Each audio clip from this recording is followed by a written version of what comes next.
Graças e paz, irmãos. Bom dia. Vamos dar início a mais uma escola bíblica dominical. Hoje o nosso tema, dando continuidade aí nos nossos estudos sobre a Reforma Protestante, hoje nós vamos falar sobre os solos Christus, somente Cristo. Abra sua Bíblia então lá no Evangelho de João, capítulo 14. Nós vamos ler do 1 ao 7. João 14, de 1 a 7. Diz assim: que o coração de vocês não fique angustiado. Vocês creem em Deus, creiam também em mim. Na casa de meu pai há muitas moradas. Se não fosse assim, eu já lhes teria dito, pois vou preparar um lugar para vocês. E quando eu for preparar um lugar, voltarei e os receberei para mim mesmo, para que onde estou, vocês estejam também. E vocês conhecem o caminho para onde eu vou. Então Tomé disse a Jesus: não sabemos para onde o Senhor vai. Como podemos saber o caminho? Jesus respondeu: eu sou o caminho, a verdade e a vida. Ninguém vem ao Pai, senão por mim. Se vocês me conheceram, conhecerão também o meu Pai. E desde agora, vocês o conhecem e têm visto. Bom, irmãos, quando nós pensamos então na doutrina dos solos Christus, a ideia dela é de enfatizar a centralidade de Cristo na salvação do homem, fazendo talvez uma crítica aí aos ensinamentos da Igreja Católica da época, principalmente se tratando da relação que eles faziam da intermediação dos santos e dos sacerdotes entre os homens e Deus. Então, para eles, os santos que faziam também a intermediação entre Deus e os homens, né, os sacerdotes também, enfim. O argumento que os reformadores usavam na época, então, era de que a salvação e a justificação não poderiam ser alcançadas por meio das obras ou por meio da intercessão ou dessa intermediação dos santos ou dos sacerdotes, mas apenas através da fé em Cristo, ok? Essa doutrina, então, ela representou uma das principais divisões teológicas entre os reformadores e a Igreja Católica na época, né? E continua sendo uma característica que distingue hoje essas tradições também. E aí, diante disso, fica claro que a doutrina dos solos Christus, ela se opõe de forma radical até às ideias que a Igreja Católica tem, ou tinha, né, em algum ponto aí ainda se mantém, em relação à venda de indulgências, das obras para a salvação, né, e da intermediação dos santos e dos sacerdotes, naquilo que diz respeito entre relação entre homem e Deus. E isso pelo simples fato de que a doutrina dos solos Christus, ela nos ensina que Cristo é o centro de absolutamente tudo, tá? No texto que nós lemos aqui, de João capítulo 14, de 1 a 7, é uma passagem bastante conhecida, né? E muito importante também, porque ela nos apresenta uma reflexão sobre a relação de Jesus com seus discípulos ali. E essa passagem ela acontece ali durante a última ceia, né? Um pouco antes da prisão, da crucificação de Jesus, e ela vai revelar alguns aspectos aí fundamentais para a nossa teologia cristã hoje, especialmente no contexto de que Jesus, ele é o único meio para que nós possamos chegar até Deus. Então, nesse trecho, Jesus ele está compartilhando ali com seus discípulos algumas palavras de conforto, de instrução, de exortação também, pelo fato de que eles estavam ansiosos, eles estavam apreensivos diante daquilo que estava por acontecer, né, com Jesus. Então, ao longo do texto ali, Jesus ele vai falando sobre essa relação única que ele tem com Deus Pai, essa unidade que ele tem, ele dá uma ênfase na centralidade que ele possui para a fé cristã como único mediador entre Deus e a humanidade. Essa é uma passagem também que ela vai destacar a doutrina da Trindade, né? Nós podemos ver Jesus aí referindo-se ao Pai e ao Espírito Santo também, mostrando a relação entre essas três pessoas divinas. E por fim, é uma passagem que também ressalta a soberania de Deus, a exclusividade de Deus na salvação por meio de Cristo e a importância da fé também, da confiança, mesmo em tempos de tribulação. É um lembrete de que a salvação ela só pode ser encontrada em Jesus, exclusivamente em Jesus. Ele é o caminho, o único caminho para a comunhão do homem com Deus. E aí no verso 1, nós começamos lendo lá que o coração de vocês não fique angustiado. Vocês creem em Deus, creiam também em mim. Então aqui Jesus ele já começa fazendo uma pequena exortação ali aos seus discípulos, né, para que eles não ficassem preocupados, angustiados, né, mesmo diante das situações, mesmo diante daquilo que estava por acontecer por conta da crucificação de Jesus. O destaque aqui está na importância de nós crermos em Deus e em Jesus, justamente como o meio para nós encontrarmos essa paz, esse consolo, mesmo que em meio às adversidades da vida. Jesus ele enfatiza também a unidade entre ele e o Pai. Ele estabelece aqui que crer em Deus é um ato inseparável do ato de crer nele, de crer em Jesus, pelo simples fato de que ele e o Pai são um. Ou seja, se alguém diz crer em Deus, mas não crê na divindade de Jesus, é porque não crê verdadeiramente em Deus. Não entendeu quem Deus é de fato. Ok?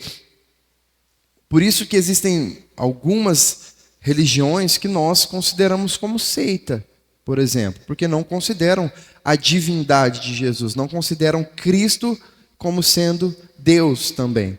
Então, a confiança em Jesus como Filho de Deus é a base espiritual que dá uma segurança para os crentes, né? Porque nós pensamos que o Filho de Deus foi que morreu na cruz pelo perdão dos nossos pecados. É isso que nos traz segurança. Se fosse um homem qualquer, se fosse um profeta qualquer que morreu na cruz, isso não teria impacto para nós. Não teria aquele ato substitutivo, não existiria, né? Justamente ele existiu por ser Cristo, né? O Salvador.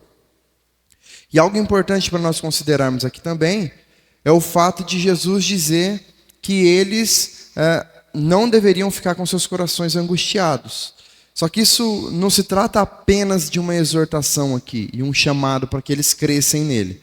Se trata também de algo que ele próprio está disponibilizando a eles, aos discípulos. Jesus está dando aqui, ou seja, se ele está nos incentivando a crer nele, para nós não ficarmos angustiados, é porque ele mesmo é quem traz essa paz e essa certeza de que ele está no controle dessas coisas. Ele não simplesmente nos diz que nós precisamos fazer, ele disponibiliza isso. Quando nós aceitamos de fato, entendemos de fato e cremos de fato. Aí está ali para nós desfrutarmos, ok?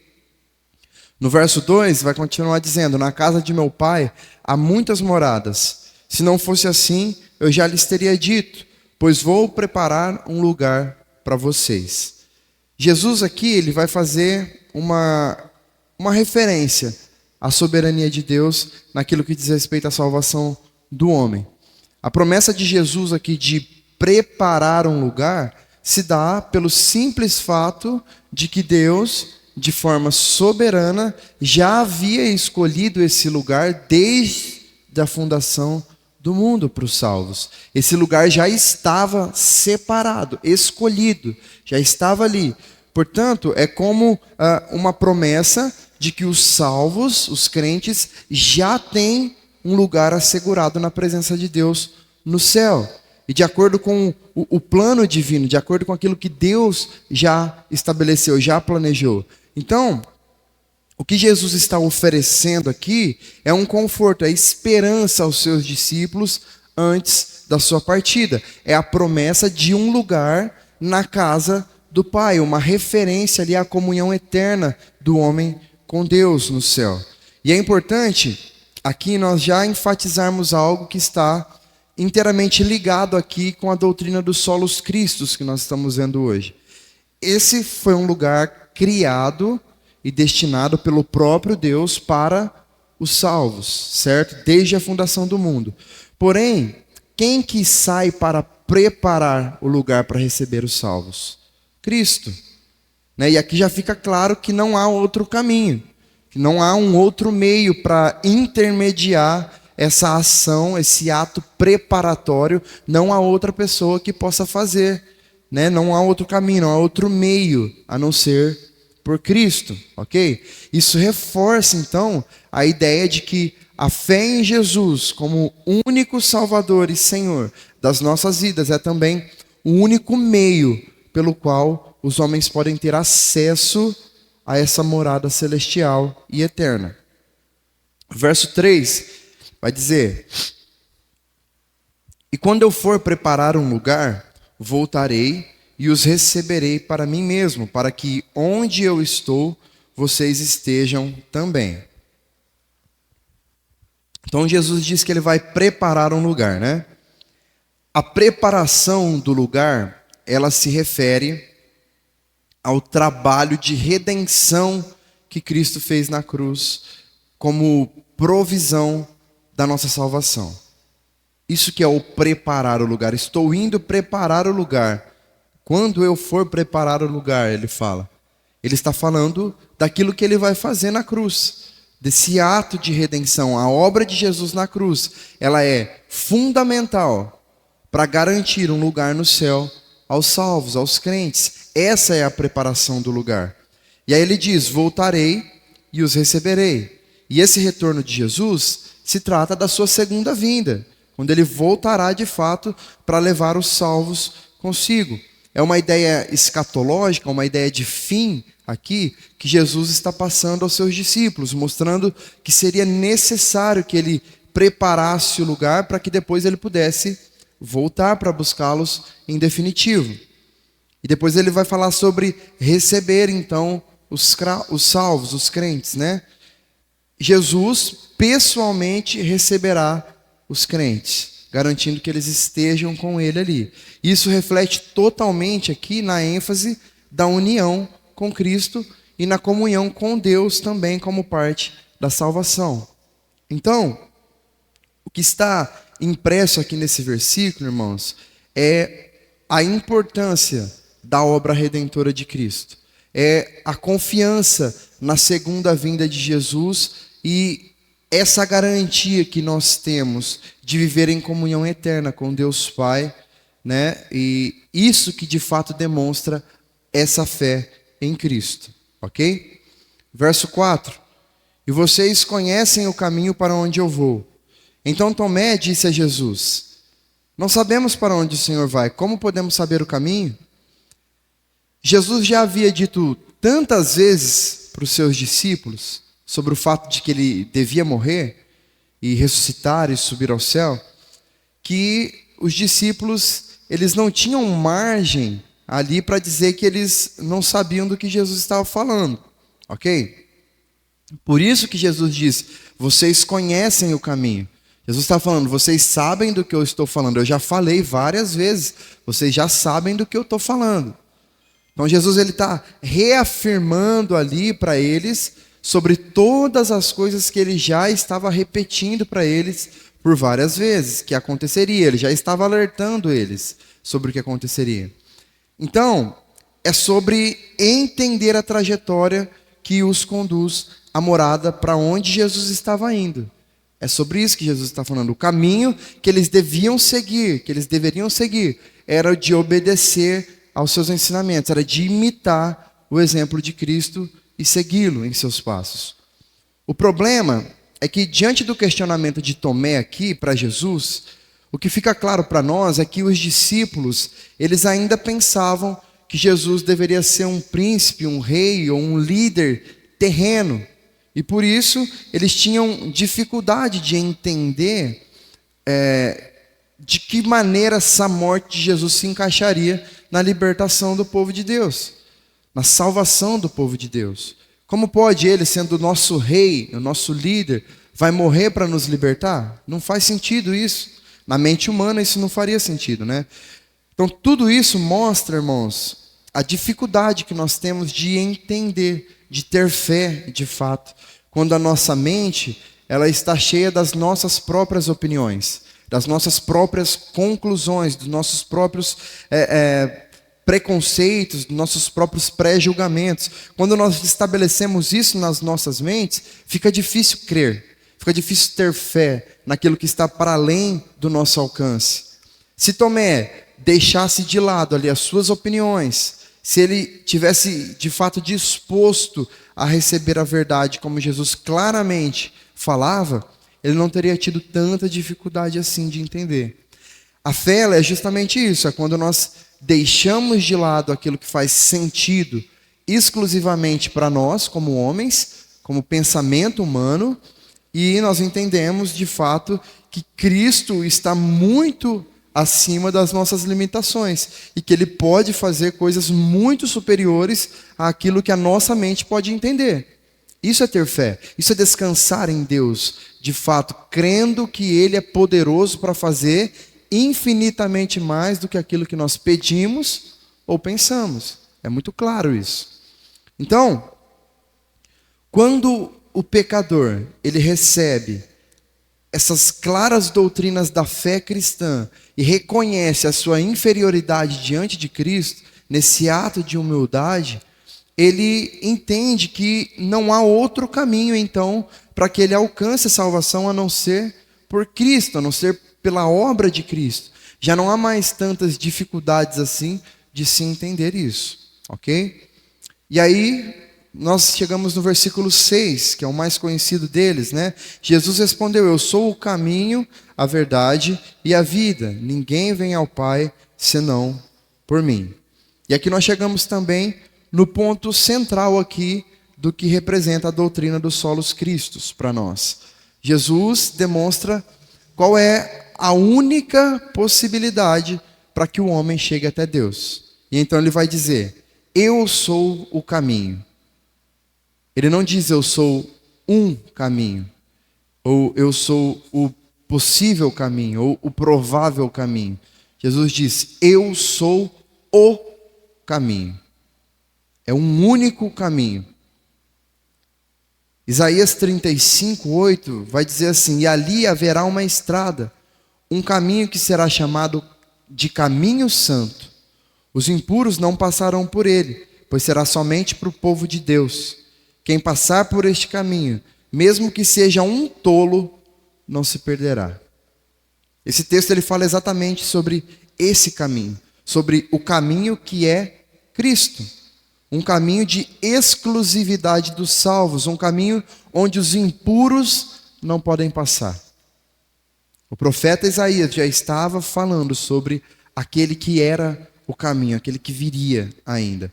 E aqui fica mais claro então, irmãos, o fato de nós alcançarmos a salvação apenas pelos méritos de Cristo e não pelos nossos.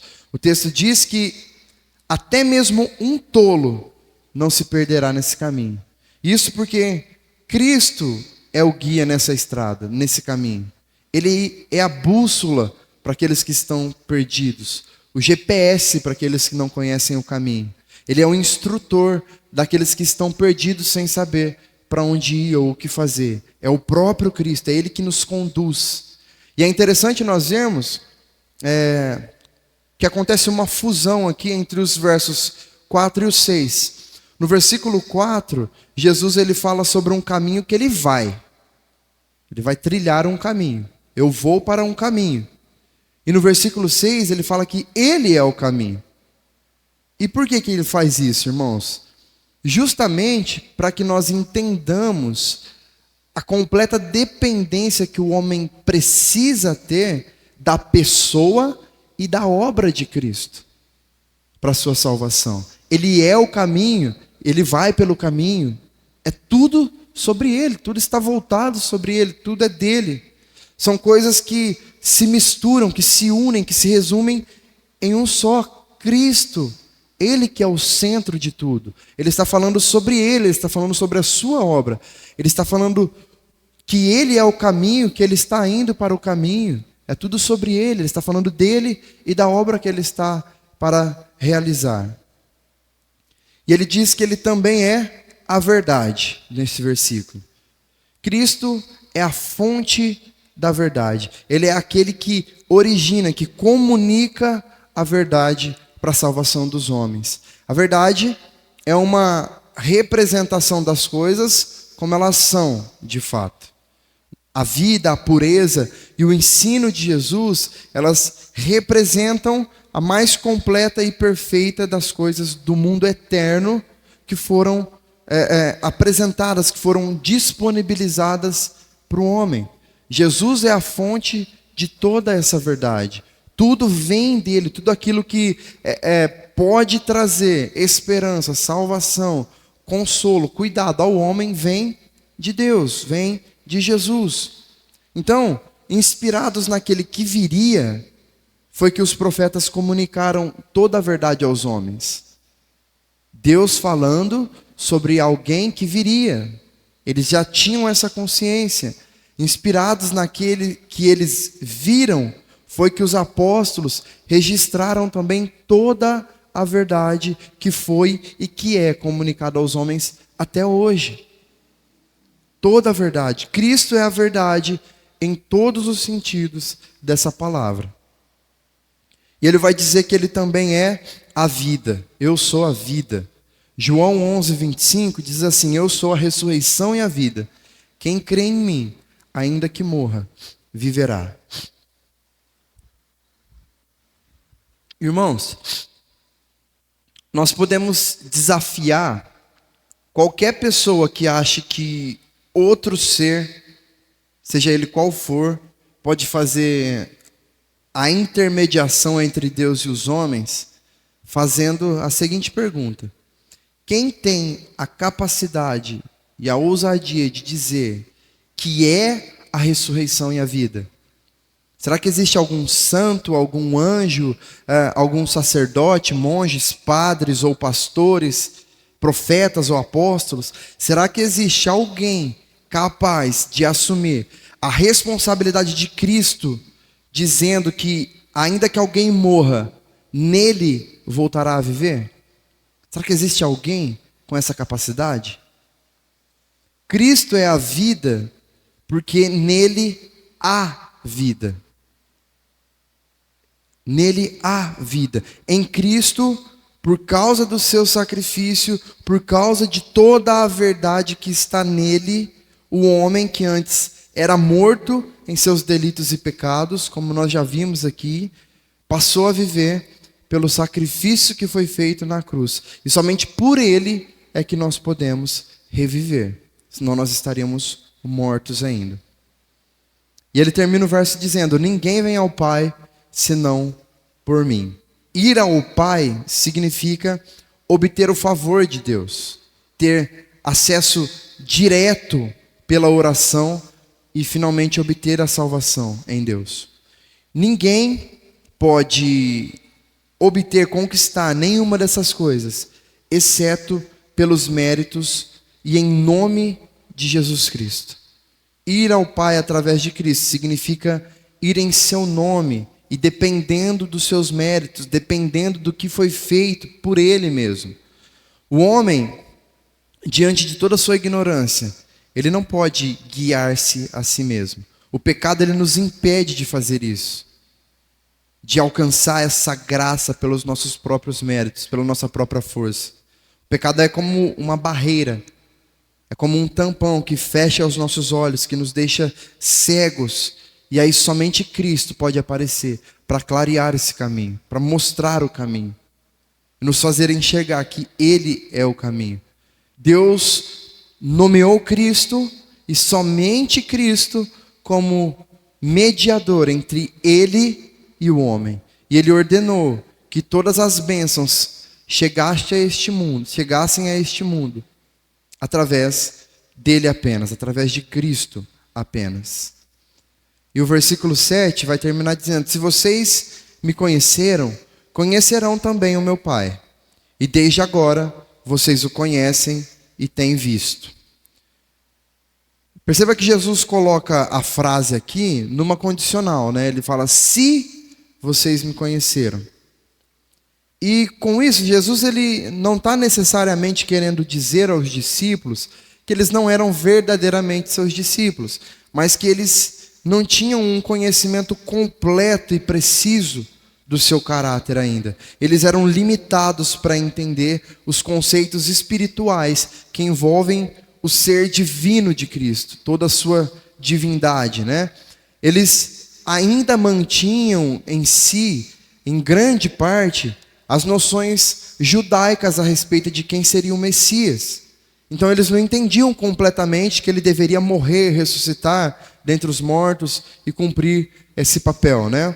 Quais que eram as noções judaicas acerca de quem era o Messias? Era de que o Messias surgiria para restaurar o reino terreno de Davi, originalmente como ele era, reconstruiria o templo de Jerusalém, reuniria os dispersos de Israel, e todas as leis da Torá, elas seriam reinstituídas novamente como nos tempos antigos. Essa é a noção dos judeus em relação ao Messias, né? A noção judaica é essa.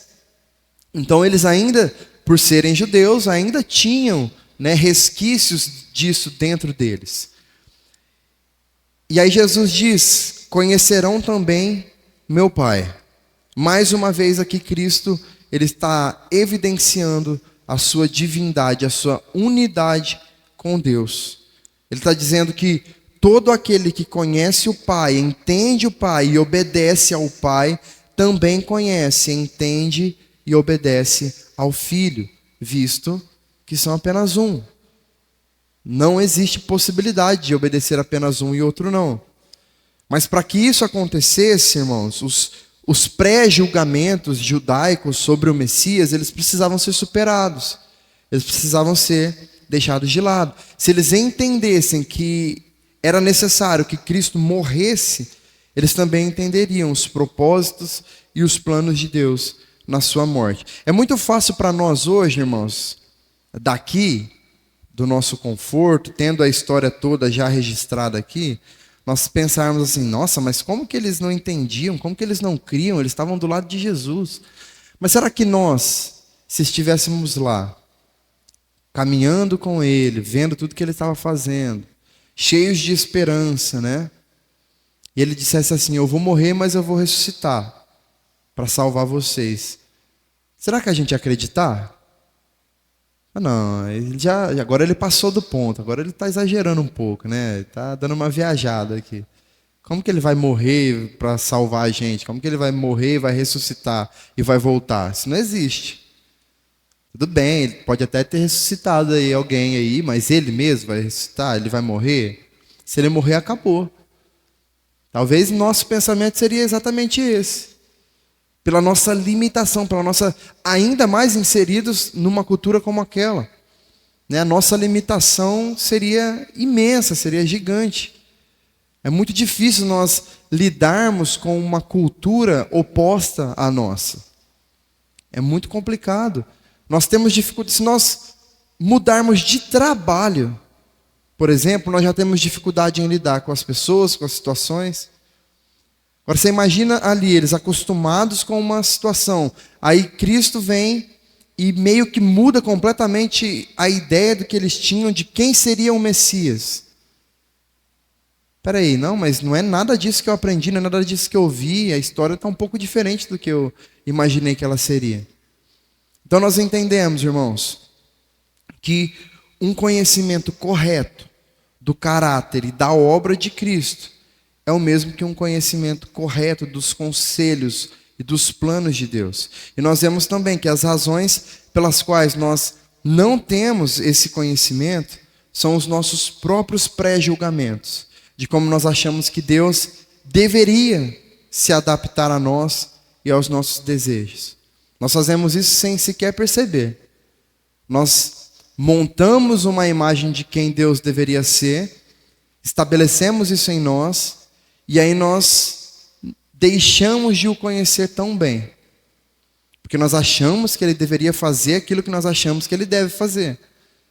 E aí nós criamos alguns pré-julgamentos, alguns conceitos já pré-estabelecidos do que Deus deveria ser, de como ele deveria agir, e nós, às vezes, queremos tomar o lugar dele, né? E ele diz, por fim, desde agora vocês o conhecem e têm visto. Aqui é como se Jesus estivesse dizendo assim, a partir deste momento, a partir da minha morte, da minha ressurreição, aí sim vocês finalmente passarão a entender os planos e os conselhos de Deus. Vocês que só eram capazes de me ver segundo os seus próprios preceitos, agora verão como de fato eu sou. É isso que Jesus está dizendo, ok? Vamos fazer algumas aplicações. A primeira delas, irmãos, é que o conhecimento de Cristo, ele se dá pelo entendimento da sua obra. Nós só conhecemos a Cristo quando nós entendemos a sua obra. Versículo 7, ele diz, se vocês me conheceram, conhecerão também o Pai. E desde agora vocês o conhecem e o têm visto. Os discípulos, como nós dissemos, eles ainda tinham dificuldade em conhecer a Cristo como ele era, de fato. Eles ainda esperavam que Jesus fosse um libertador terreno, um rei que os livraria fisicamente dos problemas, das perseguições deste mundo. Isso acontecia justamente porque eles não tinham o entendimento necessário da obra de Cristo na cruz. No nosso caso, irmãos, muitas vezes nós estamos exatamente na mesma posição dos discípulos. Nós passamos a enxergar Cristo como um gênio da lâmpada, que realiza os nossos desejos, como um curandeiro, né, que nos cura, que nos sara de todas as nossas enfermidades, como um amiguinho qualquer, para quem nós contamos as nossas loucuras da vida. E aí no final nós queremos que ele resolva todos os nossos problemas dessa vida aqui. Só que entender a obra de Jesus nos coloca em uma posição de servos, nos coloca em um lugar de humildade e nos faz conhecer verdadeiramente quem ele é. É aquilo que nós já falamos aqui, se nós entendermos o que de fato Jesus fez na cruz, isso precisa nos constranger diante do que ele fez, comparado àquilo que nós estamos fazendo, como nós estamos vivendo. Isso nos constrange. Isso é impossível nós entendermos a obra de Jesus e nos colocarmos em um lugar de querer angariar coisas de Deus, de querer negociar coisas com Deus, de querer exigir coisas de Deus. Não faz sentido nós entendermos que o que Cristo fez na cruz por nós, quando ainda éramos pecadores, e mesmo diante disso nós queremos exigir que Deus faça, que Deus cumpra, que Deus não sei o que lá. Não tem muito sentido isso para nós. Entender a obra de Cristo nos traz para um lugar de servidão, para um lugar de humildade. Nos leva a um lugar de entender que fomos salvos pela graça, sem merecermos. E que o resto de bom que nos acontece nessa vida é misericórdia, é bondade de Deus sobre nós. Porque Ele ainda nos faz desfrutar de coisas boas aqui. A segunda aplicação é que Cristo é o único capaz de preparar o lugar para nos receber. O versículo 3, e quando eu for preparar um lugar, voltarei e os receberei para mim mesmo, para que onde eu estou, vocês estejam também. Da mesma forma como o lugar foi escolhido pelo próprio Deus, Ele também escolheu o seu Filho para que Ele pudesse preparar o lugar para receber os eleitos, os salvos.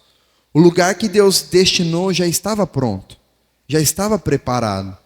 Porém, o pecado, ele bloqueou a passagem que permitia que o homem chegasse até esse lugar livremente. O pecado impediu que isso acontecesse. Deus então envia Jesus para que ele pudesse trilhar todo esse caminho, desbloqueando a passagem para que nós pudéssemos passar. Às vezes nós fazemos algumas viagens e nessas viagens a gente precisa pagar alguns pedágios na estrada, certo? E se o pedágio ele não é pago, o motorista não pode passar. Ele precisa pagar o pedágio, a cancela se abre e ele segue viagem, correto? A ideia do pagamento de pedágios é para que, teoricamente, pelo menos, seja feita uma manutenção das vias, né, das pistas, e que isso traga mais segurança para os viajantes, ok? Os pedágios, nesse caso, irmãos, são os nossos pecados. Os nossos pecados que separaram o caminho, que interditaram o nosso caminho de transitar livremente e chegar até Deus. E os viajantes somos nós. Porém, nós, como viajantes, nessa estrada da vida, nós estamos falidos, nós estamos quebrados, sem um tostão sequer para pagar a taxa do pedágio para seguir o caminho livremente. Então Deus envia Jesus. Jesus entra no nosso carro, toma o volante das nossas mãos, nos coloca no banco do passageiro, e aí ele segue viagem. E assim, ele mesmo vai pagando as taxas dos pedágios, até nós chegarmos em segurança no nosso lar eterno. Esse é o Jesus. Jesus pagou as nossas dívidas na cruz do Calvário. Esse foi o ato preparatório para que o homem fosse reconectado com Deus. Foi isso que Cristo fez. Ele pagou a nossa dívida. E o terceiro ponto, terceira aplicação é que Cristo é o único caminho, o único mediador e o único consumador da obra que nos salva e nos leva até Deus. Jesus respondeu no verso 6, eu sou o caminho, a verdade e a vida. Ninguém vem ao Pai, senão por mim. Como nós já falamos, será que existe algum ser capaz de ser intermediador entre Deus e os homens, a não ser o próprio Filho de Deus, o próprio Deus? Nós cremos no sola Escritura, como nós vimos lá na nossa primeira estudo sobre a reforma. Ou seja, nós cremos que a Bíblia é a única revelação de Deus que é infalível e imutável. E isso justamente porque não é um livro que foi construído a partir do imaginário humano. É um livro inspirado por Deus em sua totalidade. E o que nós acabamos de ler nesse livro, que é inspirado por Deus, é que Cristo é o único caminho. Cristo é a verdade. Cristo é a vida. E que ninguém vai ao Pai a não ser por intermédio dele. É isso que o texto nos diz. O texto é muito claro. Ele não tem margem interpretativa. É isso e ponto. É uma afirmação direta do próprio Jesus. Ninguém vem ao Pai a não ser por mim. Amém? Jesus, irmãos, ele é o centro de tudo, desde o Gênesis até o Apocalipse. E olha só, vamos passar por todos os livros da Bíblia para você entender como que Cristo está em cada um deles. Em Gênesis, Cristo é o princípio de todas as coisas. Em Êxodo, Cristo é o grande libertador de Israel. Em Levítico, Cristo é o sumo sacerdote perfeito. Em Deuteronômio, Cristo é o grande profeta poderoso. Em Josué, Cristo é o grande general conquistador. Em Juízes, Cristo é o forte juiz que julga o seu povo. Em Rute, Cristo é o grande resgatador da sua herança. Em 1 Samuel, Cristo é o rebento de Jessé e a raiz de Davi. Em 2 Samuel, Cristo é o sucessor eterno do trono de Davi. Em 1 Reis, Cristo é o rei dos reis. Em 2 Reis, Cristo é o único rei perfeito e absoluto. Em 1 Crônicas, Cristo é o único monarca infalível. Em 2 Crônicas, Cristo é o sábio rei que governa o seu povo. Em Esdras, Cristo é o grande escriba fiel. Em Neemias, Cristo é o grande restaurador da sua pátria. Em Ester, Cristo é o grande intercessor e defensor do seu povo. Em Jó, Cristo é o grande redentor que vive.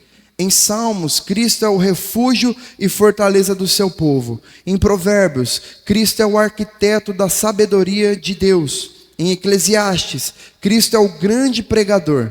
Em Cantares, Cristo é o amado noivo da igreja. Em Isaías, Cristo é o Pai da eternidade, o príncipe da paz. Em Jeremias, Cristo é a esperança de Israel. Em Lamentações, Cristo é a misericórdia de Deus. Em Ezequiel, Cristo é a glória viva de Israel. Em Daniel, Cristo é o majestoso e eterno ancião de dias. Em Oséias, Cristo é o esposo fiel e amoroso do seu povo. Em Joel, Cristo é o grande juiz das nações no vale de Josafá. Em Amós, Cristo é o perfeito pastor de Israel. Em Obadias, Cristo é a perfeita justiça de Deus. Em Jonas, Cristo é o grande missionário. Em Miqueias, Cristo é o grande cidadão de Belém. Em Naum, Cristo é a fortaleza do seu povo no dia da angústia. Em Abacuque, Cristo é o grande avivalista da obra de Deus. Em Ageu, Cristo é o desejado de todas as nações. Em Sofonias, Cristo é a magnífica proteção do seu povo. Em Zacarias, Cristo é o homem renovo. Em Malaquias, Cristo é o sol da justiça. Nós vemos todos os livros do Antigo Testamento, Cristo sendo apresentado de forma ainda que figurada, por figuras, não de forma direta, talvez de forma indireta, mas Cristo presente em cada um dos livros. Tudo aqui até agora é sobre ele. Em Mateus, Cristo é o verdadeiro Messias de Israel. Em Marcos, Cristo é o ilustre carpinteiro de Nazaré. Em Lucas, Cristo é um médico por excelência. Em João, Cristo é o verbo de Deus. Em Atos, Cristo é aquele que batiza com o Espírito Santo. Em Romanos, Cristo é o justificador. Em 1 Coríntios, Cristo é o vitorioso Senhor da igreja. Em 2 Coríntios, Cristo é o esposo fiel da igreja. Em Gálatas, Cristo é o libertador dos escravos da lei.